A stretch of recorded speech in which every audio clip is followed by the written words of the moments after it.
Hey there! For February, I plan to talk about the story of Oswald the rabbit, who is my leading character this month.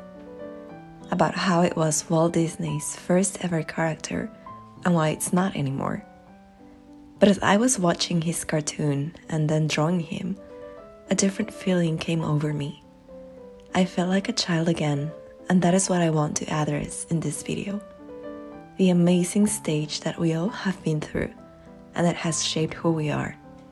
Childhood.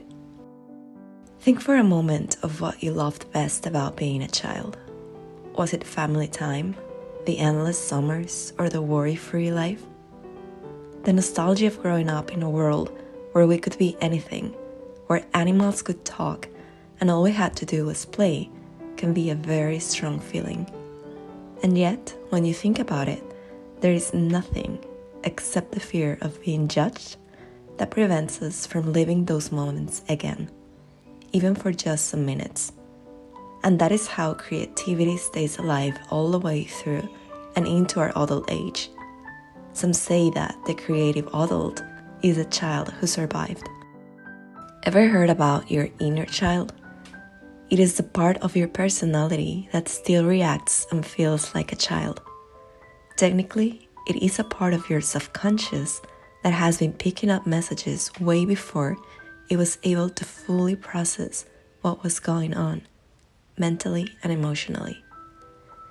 It holds emotions, experiences, memories, grief, and beliefs from the past, as well as hopes and dreams for the future.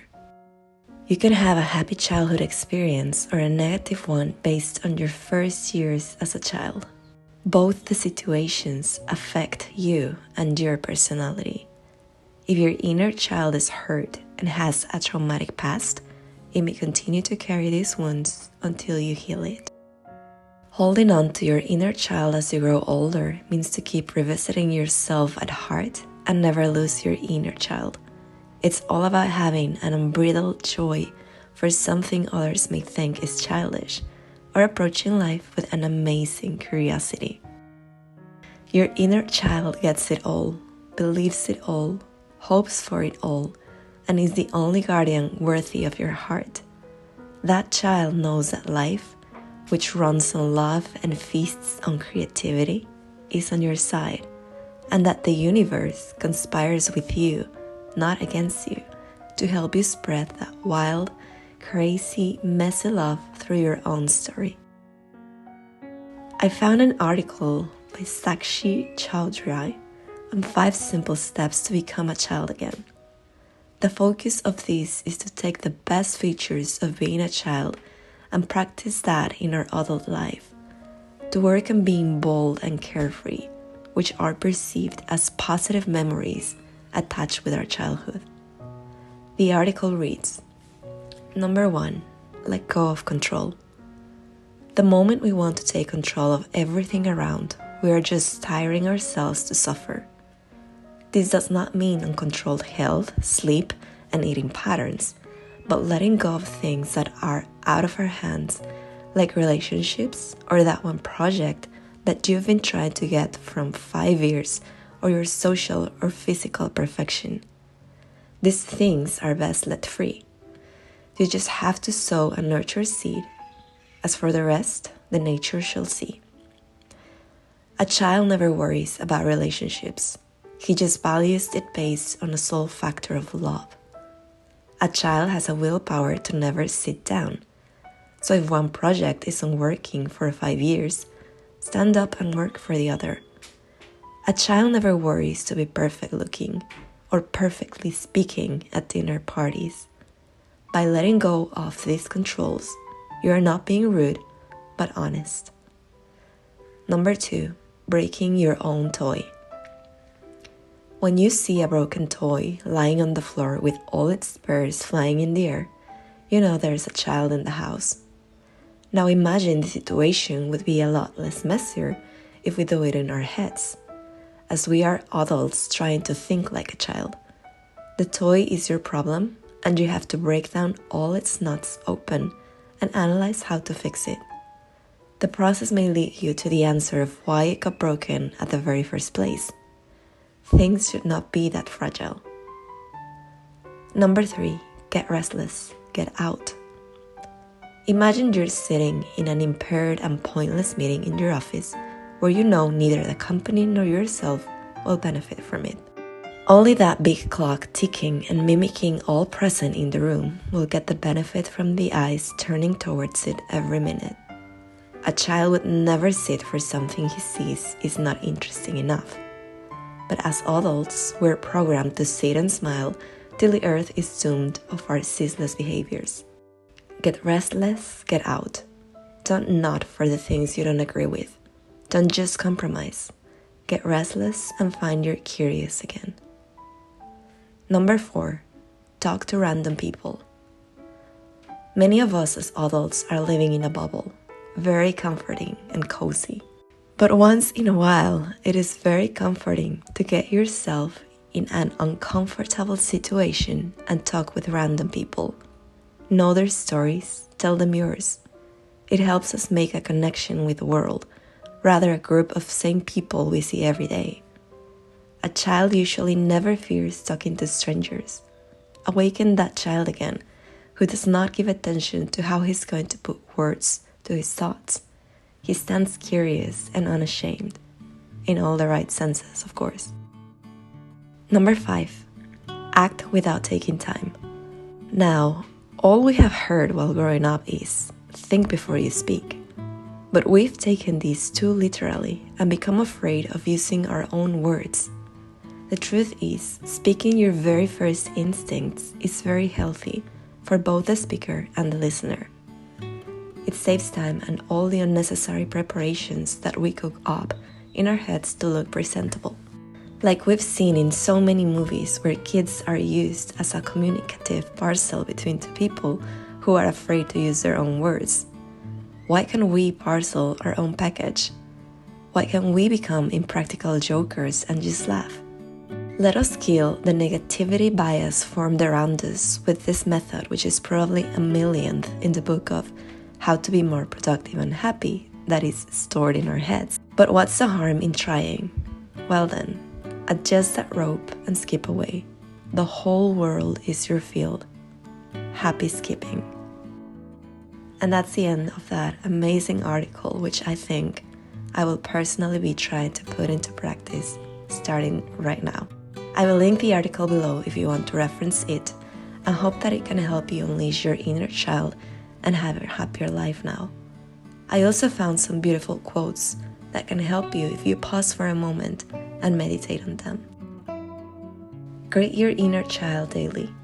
Nourish it with thankfulness and love. Let it be innocent and playful. That's when it will come out and play and return you with all the joys you can't imagine. Hold the hand of a child that lives in your soul. For this child, nothing is impossible. Awaken your inner child with new imagination and new innocence. Discover a new you, a new world. Children have neither past nor future. They enjoy the present, which very few of us do. I do not miss childhood, but I miss the way I took pleasure in small things, even as greater things crumbled. Growing up is a terribly hard thing to do. It is much easier to skip it and go from one childhood to another. The inner child never wants to hurt anyone.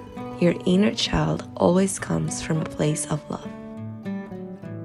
Where is the inner child that used to love life so much? It's time to reconnect. Happiness and success depend on the child that you still carry within. If by growing up you mean allowing the adult within me to abandon the child within me, I have no interest in such a horrid proposition. If instead you mean to let each enhance the other at the exclusion of neither, I have every interest.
And so here's the final flip through of this nostalgic theme. I only used gel pens and a couple of watercolors and loved its simplicity. Such easy drawing reminded me of how I used to draw as a kid. And this overall theme definitely awakened the child inside me. I hope you enjoyed it too. Let me know your thoughts on these video subjects, and may you always see the world through the eyes of a child. As usual, thank you so much for watching.